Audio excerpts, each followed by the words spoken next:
Hi, I'm Taith, and this is my shoulder assessment with our fellow student Hannah.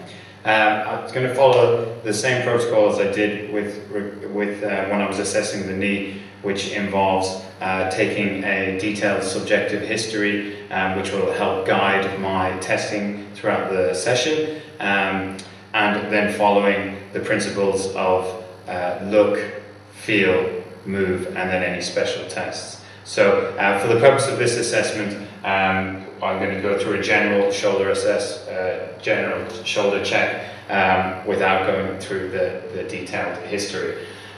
So starting off with look, I'm just assessing here, is there any asymmetry between her left and right shoulder? Is there any obvious muscle bulk or atrophy on one side versus another? Is there any redness in the skin? And I'm observing from the back, the side, having a look at the deltoids, and the front. And all looks pretty symmetrical there. Slight sign of some shoulder protraction and a slight forward head posture. And we see this a lot with people with desk-based jobs.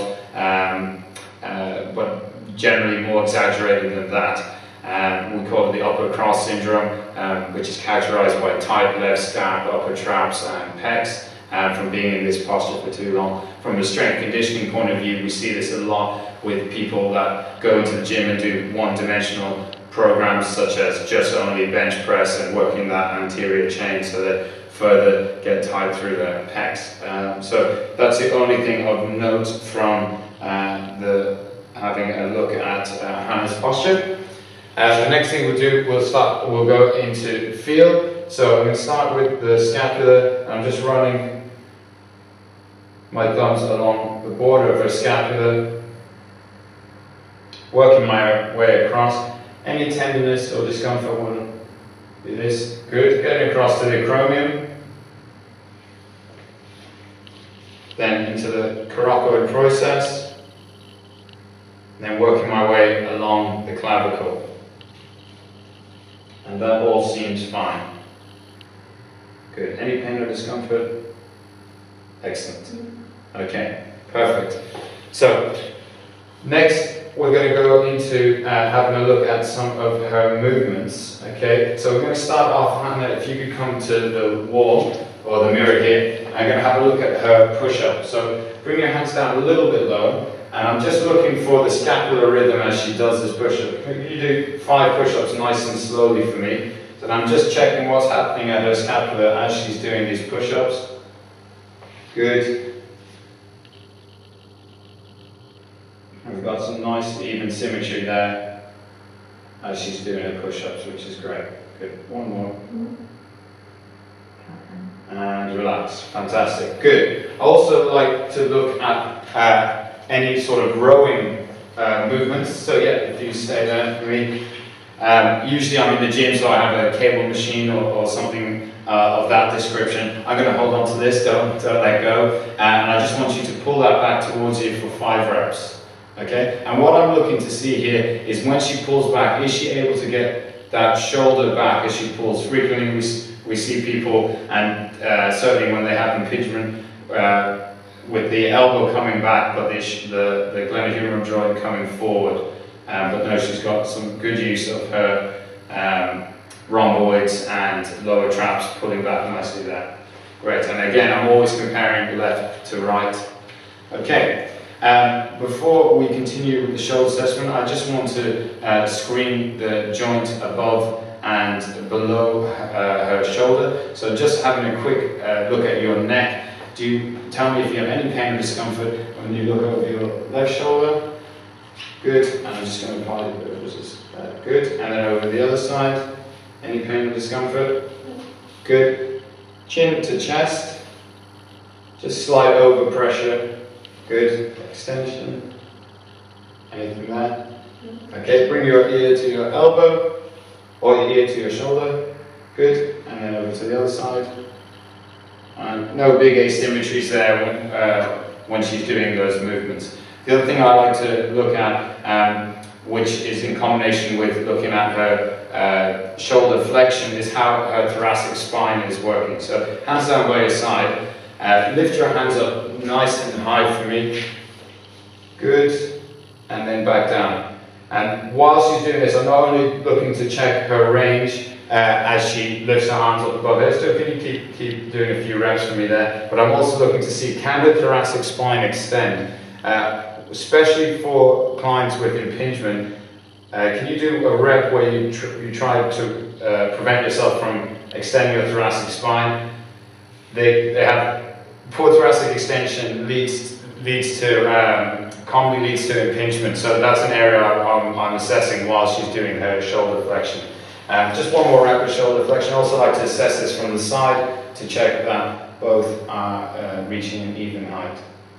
That's fantastic, good. Could you have a quick seat onto the bed? Last thing to clear that thoracic spine, hands up onto your shoulder, look over your right shoulder and then over your left, and repeat one more time. Good, and I'm just comparing the thoracic rotation on each side. Excellent, good. Okay, standing up, can I just have a look at your extension now? Bring your hands back towards me. Fantastic. And relax, hands down by your side. Can you bring them up over your head to meet? I'm checking abduction here. Any pain or discomfort when you do that? Excellent. Elbows in by your side. Can you externally rotate? Fantastic. Good. And then bring your hands behind your back and the other one up as high as you can. Any issues with that movement? Okay. Also looking at internal rotation there. Fantastic. Okay. Okay. Well, the hand sorts itself out. We are going to now move on to some special tests. So, first one I'm going to do is have a look at her rotator cuff muscles, starting with supraspinatus. Okay, so I want your arms out like this, keep them nice and straight, and I want you to push in towards me. Any pain or discomfort there, and I'm checking strength on either side and seeing if she has any pain when she does that. No issues there. Okay, hand down by your side. Okay, I want you to push in towards me. You'll find there. So here we're looking at infraspinatus and teres minor, and to further isolate teres minor, I get her in at 90 degrees, okay, and I want you to externally rotate against me. Any pain or discomfort there? No. Good, okay. Next one I want to check is a subscap. Can you bring your elbow out like so? This is the belly test, and I want you to push in towards my hand. Keep the elbow out a little bit more, like so, yep. Any pain or discomfort there? Another test for this is behind your back, Hannah. We'll go with the same side. Good. And pushing towards my hand. How does that feel? Fine. Okay. Excellent. So, rotator cuff cleared there. Next thing I want to look at is her biceps tendon. So, for this I'm going to do the speeds test. Left hand out, fully extended. Yep. Okay. So, from here, I'm going to stabilize the shoulder, and I want you to push up into my hand. I'm just providing gentle resistance as she lifts up. Any pain or discomfort there? Excellent. Good. The next thing I want to do is the Jorgensen's test. So I'm going to resist supination. So from here, can you? Okay, from here, can you supinate your hand? Good. Any pain or discomfort? No. And again. Excellent, good. Okay, so that clears biceps tendon. The next thing I want to look at is slap lesion, and for this I like to use a resisted throwing movement. So for the purpose of this test or the assessment, we'll just go with your right hand so the camera can see. From here I want you to bring it back into as if you're about to throw, and I just want you to push into my hand. Any pain or discomfort there? And relax. Okay, so that's the test I like to use for slap lesion, along with testing to see if there is a sulcus sign. So from here, elbow up 90 degrees, and I just want to press the shoulder, see if I can recreate a sulcus sign, which I can't, so that's good news. And finally, I want to look for any instability within the shoulder. Now, a lot of these shoulder tests, although I've been stating that they look at rotator cuff or other specific areas such as biceps tendon or impingement. They can incorporate a number of these different issues. So the sulcus sign can also be a sign of instability, and not just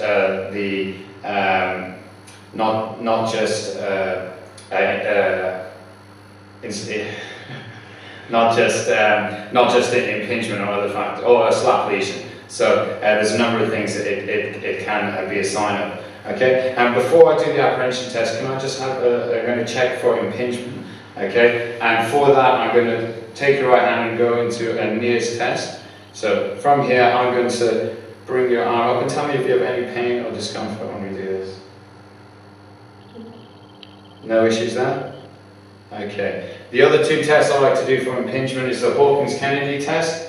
Okay, so from here, I'm just going to do this movement as I abduct shoulder. Any pain or discomfort? Fantastic, good. Okay, finally, I want you to start with in a full count position, so arms forward slightly, and I want you to push them towards my hand. Any issues there? Okay, great. Now, if a client has some issues with the full count test, if you internally rotate the arm into the empty count test, this will further exacerbate their issues, because internal rotation of the greater tuberosity of the humerus brings it more underneath the acromion process and can impinge and compact that supraspinatus tendon. So again, both arms down and push it towards my hand. Any issues there? Fantastic. Okay, finally we're going to finish, Hannah, if you have to lie down onto the bed, with the apprehension test for instability. So I'm just going to bring the camera over here. Okay, just make sure you're in view. Okay, fantastic. So, final test here. I'm just going to bring her arm into this position here, and observing the client's face, I'm going to externally rotate the arm.